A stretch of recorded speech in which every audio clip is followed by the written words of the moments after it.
இன்னைக்கு நம்ம பார்க்க போற சமையல் அருமையான ஒரு முட்டை கிரேவி தான் பார்க்க போறோம். இது வந்து இட்லி, தோசை, சப்பாத்தி எல்லாத்துக்குமே சூப்பரா இருக்கும். வாங்க எப்படி செய்யலாங்கிறத பார்க்கலாம். ஒரு பேன் எடுத்துக்கலாம். அதுல தேவையான அளவுக்கு எண்ணெய் சேர்த்துக்கலாம். எண்ணெய் சூடானதும் 1 டீஸ்பூன் ஜீரகம், 1/4 டீஸ்பூன் மிளகு சேர்த்துக்கலாம். இதோட ஒரு கைப்பிடி அளவுக்கு பெரிய வெங்காயம் நீளமான நறுக்குனதை சேர்த்துக்கலாம்.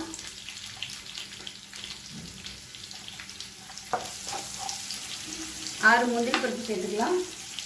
சின்ன துண்டா இஞ்சி ஒரு 5 பீஸ் சேர்த்துக்கலாம். 10 பல் பூண்டு சேர்த்துக்கலாம். 6லேருந்து 7 பச்சை மிளகாய் சேர்த்துக்கலாம். இது எல்லாமே நல்லா வதங்கணும். இப்போ இது எல்லாமே நல்லா வதங்கிடுச்சு.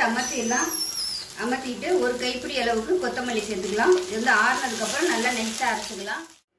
ஒரு கடாய் எடுத்துக்கலாம். இதில் தேவையான அளவுக்கு எண்ணெய் சேர்த்துக்கோங்க. ஒரு 3லேருந்து 4 ஸ்பூன் எண்ணெய் சேர்த்துக்கலாம். எண்ணெய் சூடாகவும் 1/4 டீஸ்பூன் ஜீரகம் சேர்த்துக்கலாம். இப்போ சீரகம் நல்லா பொரிஞ்சிருச்சு. இப்போ நம்ம மிக்சியில் அரைச்சி வச்ச பேஸ்ட்டாக சேர்த்துக்கலாம். இப்போ மிக்சியில் இருந்து தண்ணி கொஞ்சமாக சேர்க்குறேன். அலசிட்டு தண்ணி வந்து ரொம்ப ஊற்ற வேணாம். அது நல்லா எண்ணெய் பிரிஞ்சு வதங்கட்டும். மீடியமான ஃப்ளேமில் நல்லா எண்ணெய் பிரிஞ்சு வதங்கட்டும். இது வதங்கையிலே உங்களுக்கு நல்ல ஒரு வாசனை வரும். இப்போ நம்ம அரைச்சி ஊற்றின பேஸ்ட்டு நல்லா வதங்கிடுச்சு. இப்போ பாருங்கள் 3 மீடியம் சைஸ் தக்காளி மிக்சியில் அடித்ததை சேர்த்துக்கலாம். இப்போ இதுவும் நல்லா வதங்கணும்.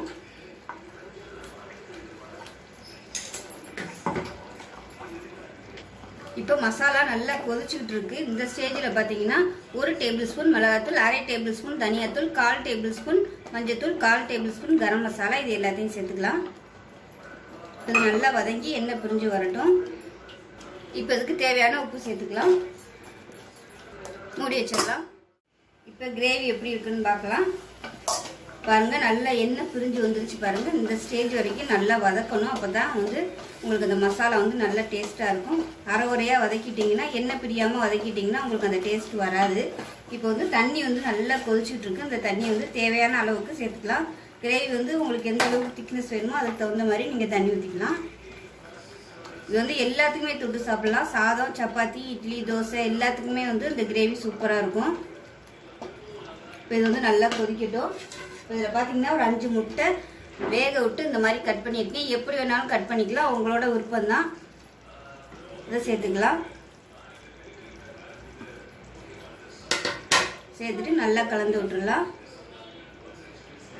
2ஆக கட் பண்ணி போடுறதுனாலும் போட்டுக்கலாம். நீங்கள் உங்களோட விருப்பம் எப்படினாலும் நீங்கள் யூஸ் பண்ணிக்கலாம். இப்போ வந்து நல்லா கொதிக்கட்டும்.